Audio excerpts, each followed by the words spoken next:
حضور پاک صلی اللہ علیہ وآلہ وسلم کی پیدائش سے پہلے ظلم و ستم، جبر و تشدد، نفرت و معصیت، جاہلیت و عنایت، غرور، کفر و شرک کی تاریکیوں تباہکاریوں کا دور دورہ تھا۔ ابلیس نے اپنی چادر میں بنی آدم کو مکمل طور پر چھپا لیا تھا۔ انسانیت دم توڑ چکی تھی۔ رب عزل و جل کی وسیع تر سرزمین میں سینکڑوں معبودان باطل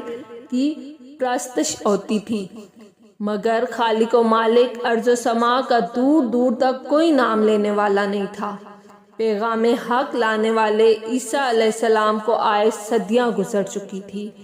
نبی آخر الزمان صلی اللہ علیہ وآلہ وسلم کی ولادت و بعثت کا وقت بھی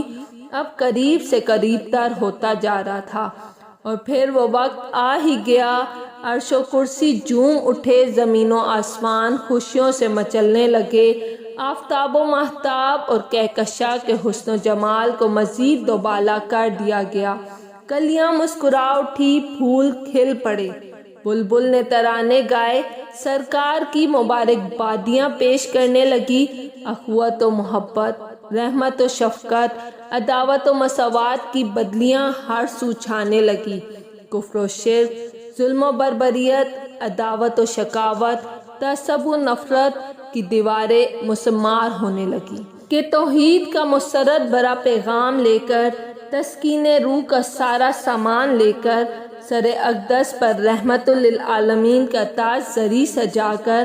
حضرت عبداللہ رضی اللہ تعالیٰ عنہ کے گھر میں، حضرت آمنہ رضی اللہ تعالیٰ عنہا کی برکت گود میں، ماہ ربیع الاول کی 12ویں تاریخ بروز پیر بوقت صبح، صادق محبوب خدا مقصود کائنات صلی اللہ علیہ وآلہ وسلم تشریف لا چکے تھے۔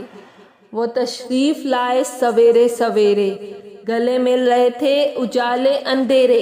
رب سے بچھڑوں کو رب سے ملا دیا، دشمنوں اور خون کے پیاسوں کو شیر و شکر بنا دیا،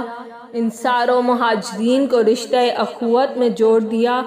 گورے کالے، عرب و عجم، رنگ و نسل، امیر و غریب، صغیر و کبیر، حاکم و محکوم، بادشاہ رعایا، آقا غلام کے فرق و امتیاز کو مٹا دیا، اور وحدت کی حسین اور دائمی توڑنے پرو کر سب کو ایک ہی معبود کے حضور ایک ہی صف میں کھڑا کر دیا۔ ایک ہی صف میں کھڑے ہو گئے محمود و ایاس، نہ کوئی بندہ رہا اور نہ ہی کوئی بندہ نواز۔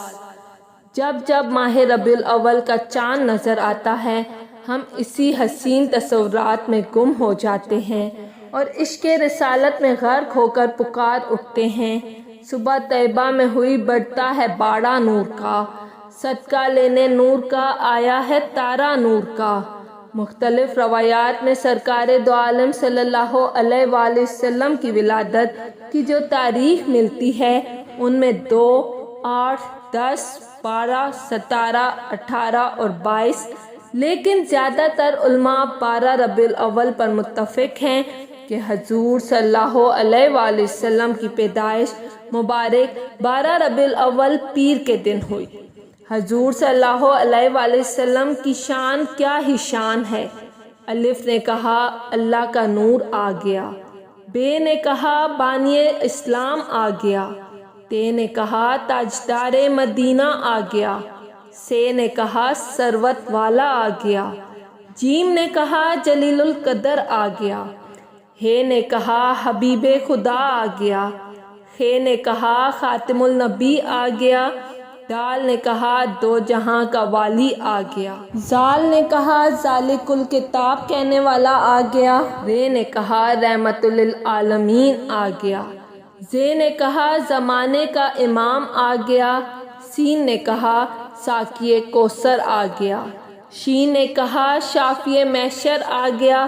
سوات نے کہا صادق و امین آ گیا، زوات نے کہا ضعیفوں کا معاویہ آ گیا، توئے نے کہا طاہر و مطہر آ گیا، زوئے نے کہا ظلم مٹانے والا آ گیا، عین نے کہا عرب کا تاجدار آ گیا، غین نے کہا غریبوں کا ماوی آ گیا، فے نے کہا فقیروں کا مولا آ گیا، کاف نے کہا قرآن والا آ گیا، کاف نے کہا کالی کملی والا آ گیا، لام نے کہا لوہے قلم والا آ گیا، میم نے کہا محمد رسول اللہ آ گیا، نون نے کہا نبیوں کا سردار آ گیا، واؤ نے کہا وہ وضوح چہرے والا آ گیا، ہے نے کہا ہادی برحق آ گیا، اور یہ پکار اٹھا یکتا اور انوکھی شان والا آ گیا۔ سب سے پہلے اللہ تعالیٰ نے حضرت محمد صلی اللہ علیہ وآلہ وسلم کے نور کو پیدا کیا، اور یہ نور اللہ کے سامنے سجدہ کرتا رہا۔ پھر اللہ تعالیٰ نے اس نور کے 4 حصے کیے۔ پہلے حصے سے عرش کو پیدا کیا، دوسرے حصے سے قلم کو پیدا کیا، تیسرے حصے سے لوح کو پیدا کیا۔ پھر قلم سے فرمایا لکھ۔ اس نے کہا اے میرے رب میں کیا لکھوں؟ فرمایا میں قیامت تک جو کچھ پیدا کرنے والا ہوں۔ پھر قلم لوح پر چلنے لگا اور جو کچھ لکھا اللہ تعالیٰ نے فرمایا وہ لکھ دیا۔ پھر چوتھا حصہ اللہ تعالیٰ کے سامنے سجدہ کرتا رہا۔ اللہ تعالیٰ نے پھر اس نور کے 4 حصے کیے۔ پہلے حصے سے عقل کو پیدا کیا، دوسرے حصے سے معرفت کو پیدا کیا اور اس کو لوگوں کے دلوں میں رکھا، تیسرے حصے سے سورج اور چاند کے نور کو پیدا کیا اور آنکھوں کے نور کو پیدا کیا، چوتھے حصے کو اللہ تعالیٰ نے عرش کے گرد رکھا حتیٰ کہ آدم علیہ السلام کو پیدا کیا تو یہ نور ان میں رکھا۔ بس عرش کا نور حضرت محمد صلی اللہ علیہ وآلہ وسلم کے نور سے ہے، اور قلم کا نور حضرت محمد صلی اللہ علیہ وآلہ وسلم کے نور سے ہے، لوح کا نور حضرت محمد صلی اللہ علیہ وآلہ وسلم کے نور سے ہے، اور دین کا نور بھی آپ صلی اللہ علیہ وآلہ وسلم کے نور سے ہے، عقل کا نور حضور علیہ السلام کے نور سے ہے، معرفت کا نور حضور علیہ السلام کے نور سے ہے، سورج و چاند اور آنکھوں کا نور حضرت محمد صلی اللہ علیہ وآلہ وسلم کے نور سے ہے۔ بے شک اگر آپ کو میری ویڈیو پسند آئی ہے تو لائک اور سبسکرائب لازمی کیجیے گا۔